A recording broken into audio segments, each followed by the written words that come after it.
Maydwell in 5 is a weekly microlearning podcast hosted by Jonathan Maydwell, a learning and development strategist with over 15 years of experience helping people and organizations grow. Each 5-minute episode explores one focused idea across learning, leadership, and human growth, blending real stories, reflection, and actionable insight.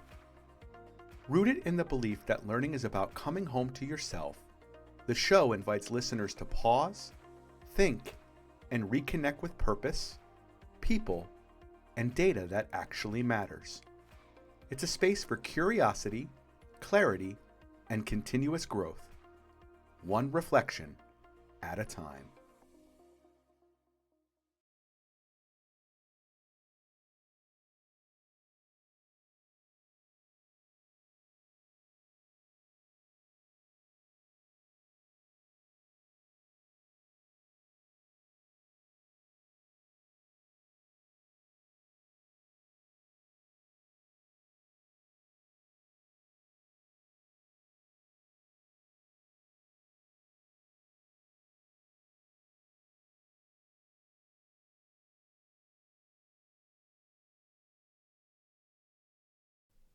Research from Harvard Business Review and McKinsey suggests something many of us experience but rarely name out loud.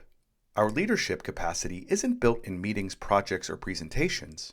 It's expanded in the quiet moments no one sees. The moments where emotional regulation, self-awareness, and internal clarity determine how we show up later when it matters. Yet, across workplaces, people feel pressure to perform leadership externally, through visibility, volume, or output. Many leaders mistakenly equate presence with performance, forgetting that confidence, empathy, and steadiness are shaped long before the moment of action.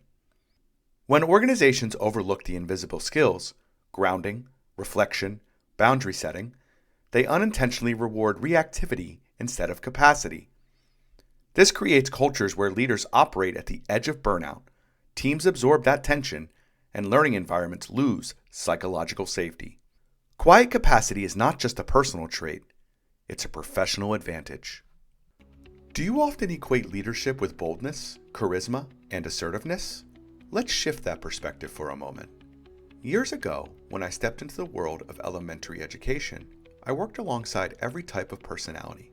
The charismatic, high-energy educators often drew attention. But one of the most influential teachers on our team was someone many would describe as quiet.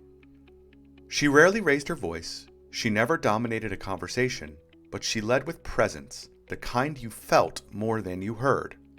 Students remembered her not for sweeping speeches, but for her patience, her grounded consistency, and her ability to help them regulate their emotions through hers. Her leadership didn't flash, it held.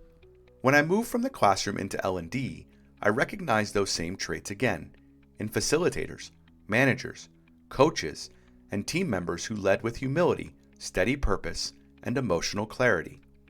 Harvard Business Review research on introverted leaders reinforces this.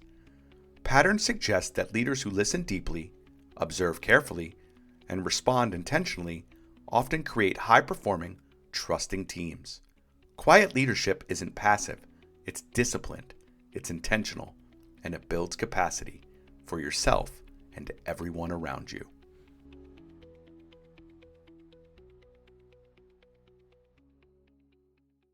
If quiet capacity is one of the most overlooked strengths in leadership, how do we intentionally build it?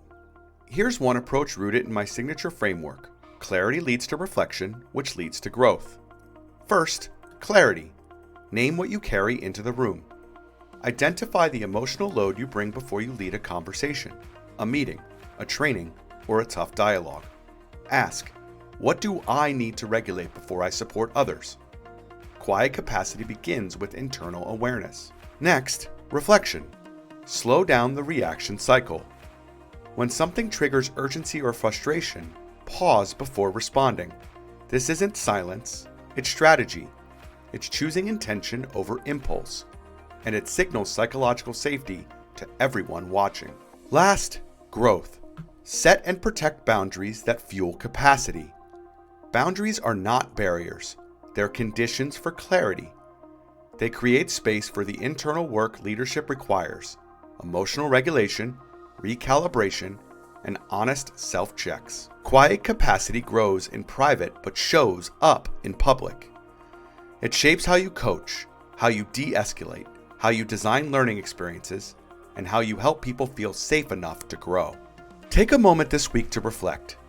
Where in your day do you build your quiet capacity, and where might you need more space for it? If something in this episode resonates, share a line or reflection on LinkedIn and tag Maydwell in 5. You can also download the episode's companion for personal reflection or team discussion. This has been your Maydwell in 5 for the week of December 1st. Let's keep building learning cultures that grow with purpose, are guided by people, and informed by data.